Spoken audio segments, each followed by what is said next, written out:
বাংলায় একটি প্রবাদ রয়েছে, খাবি না তো মা খাইলি কেন। এমন একটি ঘটনা ঘটেছে আজকের গল্পে। পরকীয়া প্রেমের পর প্রেমিককে যখন বলা হয় বিয়ে করার জন্য, প্রেমিক তখন রাজি হয়নি, বলে যে আমার বউ বাচ্চা আছে। তাই প্রেমিকা ক্ষুব্ধ হয়ে সেই প্রেমিককে খুন করে বসে। ঘটনাটি হচ্ছে কেরানীগঞ্জের ভাগাসুর পশ্চিমপাড়া গ্রামের ফারুকের স্ত্রী আখি আক্তারের সাথে পরকীয়ায় জড়ান সেই একই এলাকার পাশের বাড়ির মুদির দোকানদার রোমান শিকদার। বিষয়টি জানাজানি হলে স্বামী ফারুকের কাছে ক্ষমা চান আখি। এক পর্যায়ে আখি রোমানের সাথে পালিয়ে যান। গ্রামের মানুষ তাদের বিয়ে দিতে চাইলে রোমান রাজি হননি। এতেই ক্ষুব্ধ হয়ে বাসায় ডেকে এনে রোমানকে হত্যা করেন আখি আক্তার। পরবর্তীতে আখির স্বামী ফারুক এবং তার বন্ধু আলাল মিলে মরদেহ নদীতে পুঁতে রাখতে সাহায্য করেন। আর আখি এবং আলালকে গ্রেফতারের পর এসব তথ্য পায়।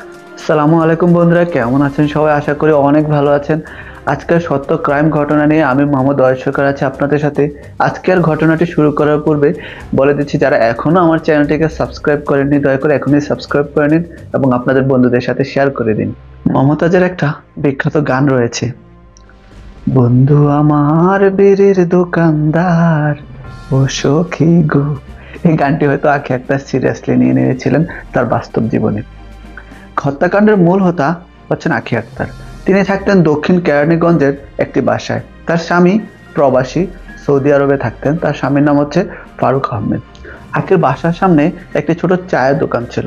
সেই চায়ের দোকানের একপাশে মুদির দোকানও ছিল এবং সেই দোকানেরই দোকানদার ছিল মোহাম্মদ রোমান শিকদার, যিনি চা বিক্রি করতেন, পাশাপাশি মুদি বিভিন্ন মালামাল সরঞ্জাম বিক্রি করতেন। আর এই ঘটনার প্রেক্ষিতে তাদের মধ্যে মূলত পরিচয় হয়। যেহেতু বাসার সামনে দোকান ছিল, তো নিয়মিত আসা যাওয়া হতো। পরিচয় থেকে তাদের মধ্যে প্রেম হয় এবং প্রেম থেকে প্রণয়। আর ওই প্রণয়ের মধ্যেই তাদের মধ্যে একাধিকবার শারীরিক সম্পর্কও হয়, যা তারা দুজনেই স্বীকার করেছিলেন। যখন এই ঘটনা চারদিকে ছড়িয়ে পড়ে গ্রামের মানুষের মধ্যে এবং ফারুকের আত্মীয় স্বজনরাও এই ঘটনাটি দেখতে পায়, তারা ফারুককে জানায় যে তোমার স্ত্রী এলাকায় এরকম করছে। ফারুক তখন সৌদি আরব ছিল।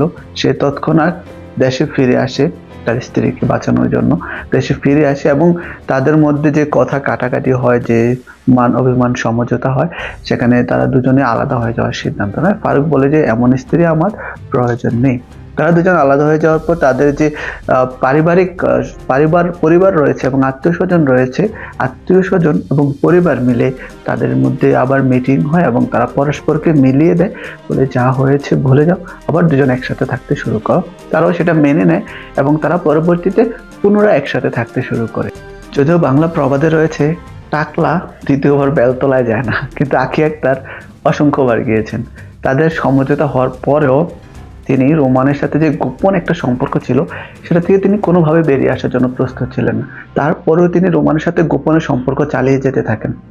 আর ওই চালিয়ে যাওয়ার প্রেক্ষিতে তারা একসময় পালিয়ে যাওয়ার সিদ্ধান্ত নেন এবং তারা পালিয়ে গিয়ে পার্শ্ববর্তী কয়েক গ্রাম পরে, 2-3 গ্রাম পরে একটি বাসা ভাড়া নেন এবং সেখানে তারা একসাথে থাকতে শুরু করে। আর এভাবেই যখন থাকতে শুরু করে, এর মধ্যে তার স্বামী ফারুক আহমেদ এবং তার আত্মীয় স্বজনরা তাদেরকে খোঁজাখুঁজি করেন, অনেক খোঁজাখুঁজি করেন, মিসিং জিডি করেন এবং খোঁজাখুঁজির এক পর্যায়ে তাদেরকে প্রায় 5 থেকে 7 দিন পরে এই পার্শ্ববর্তী এক গ্রামে তাদেরকে খুঁজে পান।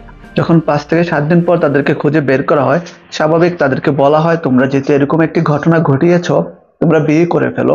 তাদের আত্মীয় স্বজন এবং কিছু এলাকার গণ্যমান্য মুরব্বী ব্যক্তিদেরকে ডেকে আনা হয়, বলে যে তাদেরকে বিয়ে পড়িয়ে দেন। কিন্তু তখনই রোমান শিকদার জানায়, আমার বউ বাচ্চা আছে, আমার নিজস্ব পরিবার আছে, আমি আখিকে বিয়ে করতে পারবো না। তিনি সরাসরি আখিকে অসঙ্গতি জানায়। যখন রোমান এই কথাটি বলে যে আমি বিয়ে করতে পারবো না, তখন ফারুক আহমেদ এবং আখি বলে যে ঠিক আছে, তুমি যেহেতু বিয়ে করতে পারবা না, তুমি দয়া করে তোমাদের কাছে এই একটা অনুরোধ রইল আমাদের, তুমি এই ঘটনাটি কাউকে এলাকায় গিয়ে বলবা না, যেহেতু এটা পার্শ্ববর্তী এলাকা, তুমি আমাদের এলাকায় গিয়ে এই ঘটনাটি কারোর সাথে তুমি শেয়ার করবা না, এমন একটি ওয়াদা তুমি আমাদেরকে করো। সে তাৎক্ষণিক ওয়াদা করলেও পরবর্তীতে দেখা যায় যখন তারা গ্রামে ফিরে আসে, সেই রোমান শিকদার চায়ের দোকানদার, সে এসব ঘটনা চায়ের দোকানে ছড়িয়ে দিতে থাকে এলাকার মানুষের মধ্যে, যে আমি তো মুখ ফারুকের স্ত্রীর সাথে আমি এরকম করেছি এবং তাদের যে প্রেম চলাকালীন তাদের মধ্যে যে ফোন আলাপ হতো, সেগুলোরও রেকর্ডিং রেখে দিয়েছিল এবং ওই রেকর্ডিংগুলোও সে এলাকার মানুষের মধ্যে ছড়িয়ে দিতে থাকে, যা দুপক্ষের মধ্যে খুবই বিদ্রূপ একটা মনোভাব তৈরি হয় এবং এলাকাতেও এসব বিষয়ে খুব কথা চালাচালি হতে থাকে। আপনারা অবশ্যই জানেন এলাকায় এসব বিষয়গুলা খুবই বিদ্যুৎ গতিতে ছড়িয়ে যায়। এখানেও সেই ঘটনা, একই ঘটনা ঘটেছে। এতে কিন্তু দুপক্ষই খুবই গোস্বা হয়ে যায়। বিশেষ করে আখি আক্তার এই বিষয়টা মেনে নিতে পারেনি। একই তো তার সাথে ধোঁকা হয়েছে, দ্বিতীয়ত তার যে পার্সোনাল গোপনীয় বিষয়গুলো এগুলো রোমান্টিকরা মানুষের মধ্যে ছড়িয়ে দিতে থাকে।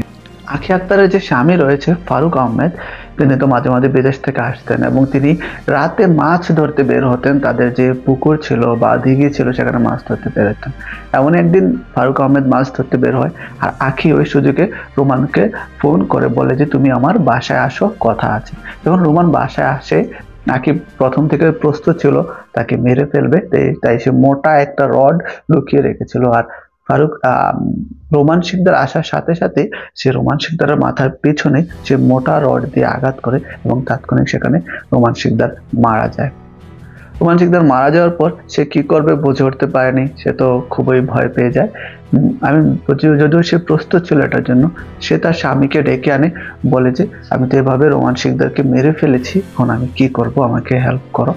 তখন তার স্বামী ফারুক আহমেদ তার আরেক বন্ধু ছিল, যার বন্ধু হচ্ছে আলাল, পাশের বাড়িতে থাকে, তাদের খুবই বিশ্বস্ত আলালকে ডেকে নিয়ে আসে এবং তারা লাশটাকে বস্তায় ভরে নেয়। আলাল এবং আখি, ফারুক তারা মিলে তারা একটা পরিকল্পনা করে যে এটাকে তারা একটা নদীতে ফেলে দিবে। এখানে তাদের বাসার খুব নিকটস্থ একটা নদী ছিল, যে নদীর নাম ছিল সিংহ নদী, এবং সেই নদী কচুরিপানায় পরিপূর্ণ ছিল। ওই সময় কচুরিপানা দিয়ে পরিপূর্ণ ছিল সেই নদীটি।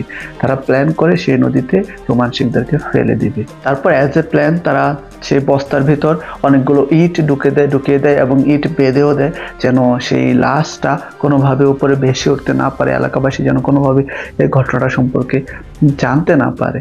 সেভাবে তারা প্ল্যান করে রোমান শিকদারকে নদীতে ফেলে দেওয়ার পর নদীর পার্শ্ববর্তী একটা ব্রিজ ছিল। তাদের মধ্যে তো মনে ভয় ছিল যে হ্যাঁ, যদি লাশটা ভেসে ওঠে বা যদি কোনো ধরনের সমস্যা হয়, কেউ যদি খুঁজে পায় তাহলে কি হবে। তো রোমান তার স্বামী ফারুক এবং তার ফারুকের বন্ধু আলাল তারা পর্যায়ক্রমে সেই ব্রিজে বসে পাহারা দিত লাশটিকে, যে এখানে কোনো ধরনের অসঙ্গতি ঘটছে কিনা, কোনো অ্যাক্সিডেন্ট হচ্ছে কিনা, কোনো মানুষের নজরে আসছে কিনা বা লাশটা বেসে যাচ্ছে কিনা। এই ধরনের অ্যাক্সিডেন্ট থেকে বাঁচার জন্য তারা পর্যায়ক্রমে পাহারা দিত। কিছুদিন পর সেখান থেকে খুবই বিশ্রী দুর্গন্ধ ছড়াতে শুরু করে। মানুষ বলে যে এরকমটা তো আগে কখনো ছিল না, এটা কিসের দুর্গন্ধ। তখন তারা বলে যে হয়তো কোনো বিড়াল বা কুকুর হয়তো মরে পচে গিয়েছে, এরকম একটি গন্ধ। 2-3 দিন পর্যন্ত সেই দুর্গন্ধ ছিল, তারপর চলে যায়, তারপর সবকিছু স্বাভাবিক। তারাও সবকিছু মেনে নেয়, হ্যাঁ সবকিছু স্বাভাবিক হয়ে গেছে, তারাও স্বাভাবিক একটা লাইফে ফিরে যায়, ভাবে যে তারা হয়তো এই দুর্ঘটনাটাকে ধামাচাপা দিয়ে ফেলতে পেরেছিল। যখন তারা নিশ্চিত ছিল সবকিছু ঠিক হয়ে গিয়েছে, আর তখনই প্রায় 2 মাস পেরিয়ে যায়। 2 মাস পর একটা সরকারি প্রজেক্ট আসে, সেখানে নদী খননের প্রজেক্ট। নদী খননের ক্ষেত্রে বড় বড় ভেকুগুলো ইউজ করা হয়, আপনারা হয়তো দেখে থাকবেন মাটি কাটার জন্য। নদী খননের যে সরকারি প্রজেক্ট আসে তখন নদী শুকিয়ে যায়, উপরেও শুকিয়ে যায় নদী। সেই শুকনা নদীতেই খননের কাজ চলতে থাকে। খননের এক পর্যায়ে ওই জায়গাতে যখন ভেকু দিয়ে খনন করা হয়, সেখান থেকে একটি কঙ্কাল উঠে আসে। আর সেই কঙ্কাল দেখার জন্য পুরো গ্রামের মানুষ, পার্শ্ববর্তী গ্রামের মানুষ ভিড় করে যে কে বা কাকে মেরে ফেলেছিল সেই কঙ্কাল এখানে রয়েছে। যেহেতু 2 মাস আগে রোমান মারা গিয়েছিল, তার স্ত্রীও থানায় একটা মেশিন জিডি করে এবং ওই 3 জনকে বাদী করে কেসও করেছিল, মামলাও করেছিল। সেও দেখতে আসে যে এই লাশটা কার, যেহেতু তার স্বামী নিখোঁজ হয়েছিল। এবং ওই লাশের যে বাঁ হাত ছিল, বাঁ হাতে তখনও লাশের গায়ের শার্টের একটা অংশ ঝুলেছিল, যদিও 2 মাস পেরিয়ে গিয়েছে। সেদিন রোমানের গায়ে ছিল নেভি ব্লু কালারের শার্ট, এবং ওই যে হাতের মধ্যে যে সামান্য শার্টের টুকরাটা আটকে আছে, সেই টুকরাটাও যদিও ডিসকালার হয়ে গিয়েছে, তারপরেও কিছুটা নেভি ব্লু কালারের। এবং কঙ্কালের যে উচ্চতা, অন্যান্য গঠন থেকে রোমানের স্ত্রী সন্দেহ করে এবং তিনি দাবি করেন এটাই তার স্বামী রোমান, যাকে হয়তো কেউ মেরে এখানে নদীতে কাদার নিচে পুঁতে ফেলেছিল। পরবর্তীতে এখানে পুলিশ আসে এবং পুলিশ এসে ঘটনা তদন্ত করে। পুলিশ লাশটিকে নিয়ে যায়, তার ডিএনএ স্যাম্পল নিয়ে তদন্ত করতে থাকে এবং তার বাচ্চাদের সাথে মিলিয়ে দেখে রোমানের যে স্ত্রী আছে স্ত্রীর সাথে ওই কঙ্কাল, স্ত্রীর বাচ্চার সাথে ওই কঙ্কালের ডিএনএ ম্যাচ করে পুলিশ 100% ম্যাচ খুঁজে পায়। তো নিশ্চিত হয় এটাই রোমানের লাশ। আর এই ঘটনার প্রেক্ষিতে পরবর্তীতে আলালকে গ্রেফতার করে এবং কয়েক সপ্তাহ আলাল পুলিশ হেফাজতে এবং রিমান্ডে থাকার পর সে স্বীকার করে। পরবর্তীতে আখি আক্তারকেও গ্রেফতার করা হয় এবং তার স্বামী ফারুক প্রথম থেকে সে জেলে ছিল। যখন থেকে রোমান মিসিং হয়েছিল, তার রোমানের যে ফ্যামিলি আছে, পরিবার আছে, তারা পুলিশের কাছে কমপ্লেন করার ফলে, কেস করার ফলে তারা প্রথমে ফারুক আহমেদকে গ্রেফতার করে, কিন্তু অন্য দুজন যথেষ্ট প্রমাণ না থাকার কারণে তাদেরকে গ্রেফতার করতে পারেনি। তাই পরবর্তীতে যখন লাশ আবিষ্কার হয় এবং আলালকে এবং ফারুক আহমেদকে, আখি আক্তারকে সবাইকে জেরা করা হয়, তারা এই ঘটনার পূর্ণাঙ্গ বিস্তারিতভাবে ব্যাখ্যা করে কিভাবে এত বড় একটি ক্রাইম ঘটে গিয়েছে শুধুমাত্র পরকীয়া প্রেম থেকে। তো বন্ধুরা, নীতি, নৈতিকতা এবং আদর্শের অবনতির কারণে কিন্তু সমাজে দিন দিন এসব পরকীয়া প্রেম, এসব অনৈতিক সম্পর্কগুলো বেড়ে চলছে, যা আমাদের সমাজ এবং রাষ্ট্রের জন্য ক্ষতিকর, যা আমাদের ধর্মের বিরুদ্ধ। আমরা চেষ্টা করব এসব বিষয় থেকে দূরে থাকার জন্য, যে কোনো অন্যায় এবং ক্রাইম থেকে দূরে থাকার জন্য, নিজে এবং পরিবারকে সেফ রাখার জন্য। আজকের ঘটনাটি শোনানোর উদ্দেশ্য কাউকে কষ্ট দেওয়া নয়, কাউকে আঘাত করা নয়, শুধুমাত্র শিক্ষামূলক উদ্দেশ্যে এই ঘটনাটি তৈরি করা হয়েছে। যারা এখনো আমার চ্যানেলটিকে সাবস্ক্রাইব করেননি, এরকম নিয়মিত ভিডিও পেতে এখনই আমার চ্যানেলটিকে সাবস্ক্রাইব করুন। ভালো থাকবেন, সুস্থ থাকবেন, আল্লাহ হাফিজ।